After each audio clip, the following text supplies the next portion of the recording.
नमस्कार, मैं हूं कीर्ति और आप देख रहे हैं जन एक्सप्रेस। भोपाल से एक ऐसा विवादित बयान सामने आया है जिसने सोशल मीडिया और राजनीति गलियारों में तहलका मचा दिया है।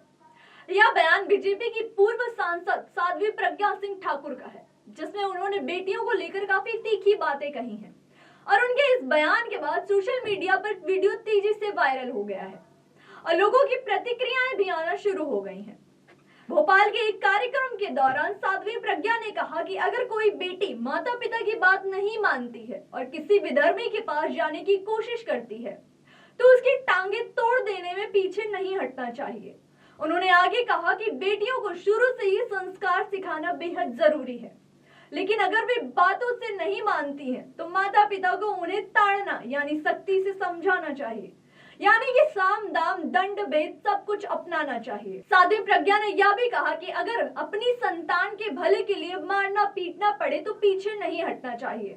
उन्होंने अपने संबोधन में जोर देकर कहा कि जब कोई बेटी जन्म लेती है तो माता पिता उसे लक्ष्मी और सरस्वती का रूप मानते हैं, लेकिन जब वही बेटी बड़ी होकर विधर्मी बनने की सोचती है तो उसे रोकना भी जरूरी है। उनका यह बयान ये भी संदेश देता है कि माता पिता को अपनी बेटियों पर नजर रखनी चाहिए और अगर वे संस्कारों को नहीं मानती हैं, घर से भागने या अनुचित फैसले लेने की सोचती हैं, तो उन्हें रोकने के लिए हर कदम उठाना जाना चाहिए। उनका ये बयान ये भी संदेश देता है कि माता पिता को अपनी बेटियों पर नजर रखनी चाहिए और अगर वे संस्कारों को नहीं मानती हैं या घर से भागने की या अनुचित फैसले लेने की सोचती हैं, तो उन्हें रोकने के लिए हर कदम उठाना जाना चाहिए।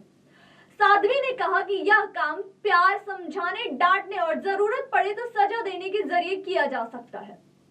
साध्वी प्रज्ञा सिंह ठाकुर का यह बयान सोशल मीडिया पर तेजी से वायरल हो गया है। वीडियो क्लिप में वह साफ कहती नजर आ रही हैं कि माता पिता जब बच्चों को डांटते हैं या सजा देते हैं तो उनके भविष्य के हित में होता है।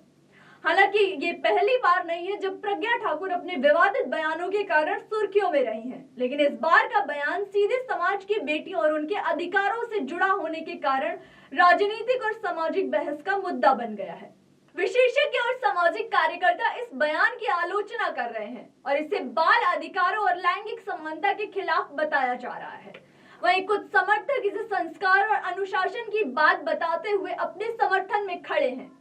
इस बयान से न केवल राजनीतिक दलों को बल्कि आम जनता को भी दो धड़ों में बांट दिया है। तो देखा आपने, प्रज्ञा सिंह ठाकुर का यह बयान सिर्फ व्यक्तिगत राय नहीं बल्कि समाज में बेटियों के अधिकार और उनकी सुरक्षा को लेकर एक गंभीर बहस का केंद्र बन गया है।